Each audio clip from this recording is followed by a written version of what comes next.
ಸಾಧಕರ ಪರಿಚಯ ನಿಮ್ಮ ಮುಂದೆ ಶ್ರೀ ಪ್ರಕಾಶ್ ರಾಜ್ ಮಾನೆ, ಉದ್ಯಮಿ ಜೊತೆಗೆ ಸಮಾಜ ಸೇವಕರು ಕೂಡ ಹೌದು.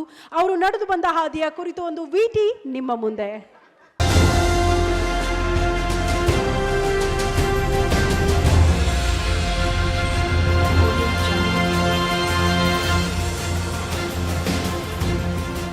ಇವರು ಉದ್ಯಮಿ, ಸಾವಿರಾರು ವಿದ್ಯಾರ್ಥಿಗಳಿಗೆ ಅನ್ನದಾತ ಮತ್ತು ಉದ್ಯೋಗದಾತ. ಬೆಳಗಾವಿ ಜಿಲ್ಲೆ ಕಾಗವಾಡ ತಾಲೂಕು ಉಗಾರ ಗ್ರಾಮದ ಪ್ರಕಾಶ್ ರಾಜ್ ಮಾನೆಯವರ ಬದುಕೆ ವಿಭಿನ್ನ. ಬಿಸಿಯೂಟ ಯೋಜನೆಯಲ್ಲಿ 25 ಸ್ಕೂಲ್ಗಳ ಗುತ್ತಿಗೆ ಪಡೆದಿರುವ ಮಾನೆಯವರು 8,000 ವಿದ್ಯಾರ್ಥಿಗಳಿಗೆ ಅನ್ನದಾತ. 120ಕ್ಕೂ ಹೆಚ್ಚು ಜನರಿಗೆ ಕೆಲಸವನ್ನು ಕೊಟ್ಟಿರುವ ಇವರು ಅಪ್ಪಟ ಸಮಾಜ ಸೇವಕ. ಇವರ ಈ ಸಮಾಜ ಸೇವೆಗೆ ಸ್ಫೂರ್ತಿ ಅಪ್ಪ ಅವರು. ಸಿದ್ದೇಶ್ವರ ಸ್ವಾಮಿಯವರ ಮಠದಲ್ಲಿ ಬದುಕು ಕಟ್ಟಿಕೊಂಡಿದ್ದೇ ಸಮಾಜ ಸೇವೆಗೆ ಸ್ಫೂರ್ತಿಯಂತೆ.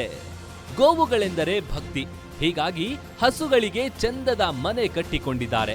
ಗೋವುಗಳಿದ್ರೆ ಕೆಡಕಾಗುವುದಿಲ್ಲ ಎಂದು ನಂಬಿರುವ ಮಾನೆಯವರು ತ್ರಿವಿಧ ದಾಸೋಹಿ ಸೇವಾ ಸಂಘದ ಮೂಲಕ ವೃದ್ಧಾಶ್ರಮಗಳಿಗೂ ಊಟ ಕೊಡ್ತಾರೆ.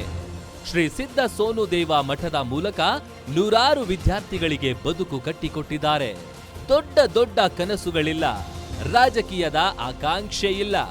ತಮ್ಮ ಮಕ್ಕಳು ಹೆಮ್ಮೆಯ ರೈತರಾಗಬೇಕು ಎಂದು ಹೇಳುವ ಇವರು ಮಕ್ಕಳನ್ನು ಹಾಗೆಯೇ ಬೆಳೆಸುತ್ತಿದ್ದಾರೆ. ಪ್ರಕಾಶ್ ರಾಜ್ ಮಾನೆ ಅವರಿಗೆ ಗೇಮ್ ಚೇಂಜರ್ ಅವಾರ್ಡ್ ಕೊಡುತ್ತಿರುವುದಕ್ಕೆ ಗ್ಯಾರಂಟಿ ನ್ಯೂಸ್ಗೆ ಹೆಮ್ಮೆ ಇದೆ.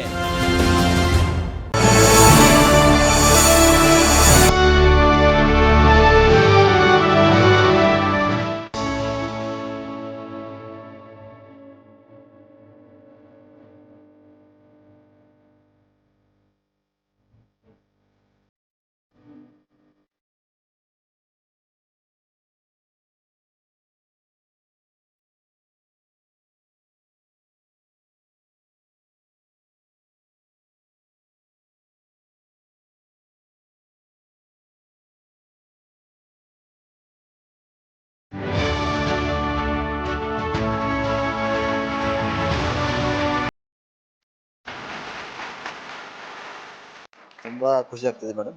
ಯಾಕಂದ್ರೆ ನಾವೊಂದು ಹಳ್ಳಿಯಿಂದ ಬೆಳೆದ ಇಲ್ಲೇ ತನಕ ಬೆಂಗಳೂರು ತನಕ ಕರ್ಕೊಂಡು ಬಂದ್ರಿ. ಅಂದರೆ ಗ್ಯಾರಂಟಿ ನ್ಯೂಸದ ಒಂದು ಅಭಿಮಾನ ನನಗೆ ಬತ್ತು ಈಗ.